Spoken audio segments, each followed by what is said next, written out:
అందరినీ పలకరించడానికి సిద్ధమైనటువంటి నరేష్ గారు. ఎస్, అందరికీ నమస్కారం అండి.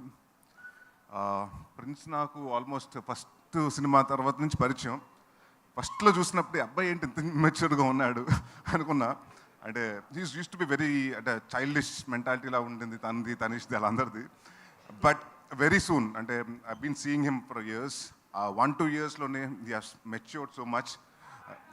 తన బాడీ మీద కానివ్వండి, తన వర్క్ మీద కానివ్వండి, తను ఏదైనా అనుకుంటే 100% డెడికేషన్ ఇస్తాడు. So I wish prince and one more fantastic actor Naresh Agastya. ఆయన ఇవాళ ఇక్కడ లేడు. సో తను అంటే తను యాక్టింగ్ అంటే నాకు చాలా ఇష్టం. సో ఇద్దరు మంచి పెర్ఫార్మర్స్ పోటాపోటీగా చేస్తున్నారని ఇందాక మనకి ఈ ట్రైలర్స్ అన్ని చూస్తుంటే తెలిసింది.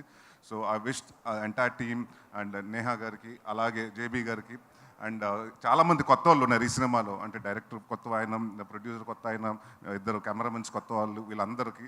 సో చాలా ఇష్టపడి కష్టపడి, చాలా ఇంపార్టెంట్ సినిమా వాళ్ళకి. ఎందుకంటే ఫస్ట్ సినిమా అనేది ప్రతి ఒక్కరికి కళ. సో ఆ కళ డెఫినెట్గా పే ఆఫ్ చేయాలని, పెద్ద పే ఆఫ్ అవుతుందని October 4వ ఈ సినిమా రిలీజ్ అవుతుంది. మీరు అందరూ వెళ్ళి తప్పకుండా చూసి పెద్ద హిట్ చేసి గౌతమ్ గారు లాంటి ప్రొడ్యూసర్స్ని ఈ ఇండస్ట్రీకి ఇంకా మంచి సినిమాలు చేయాలి, అలాంటి హిట్ కావాలని, ఇవ్వాలని కోరుకుంటున్నాను. థ్యాంక్ యూ నరేష్ గారు. Thank you so much. Yes, ఇప్పుడు మన మెగా ప్రిన్స్ వరుణ్ తేజ్ గారి మాటలు విందాం. నెక్స్ట్ మట్కా అంటూ ఎస్ఆర్టీ ఎంటర్టైన్మెంట్స్ ద్వారా మనకి అలరించడానికి రాబోతున్నట్టు వరుణ్ తేజ్ గారు. థ్యాంక్ యూ అండి. Thank you so much for gracing గారు. అందరికీ నమస్కారం. ఇక్కడికి వచ్చిన మీడియా వాళ్ళందరికీ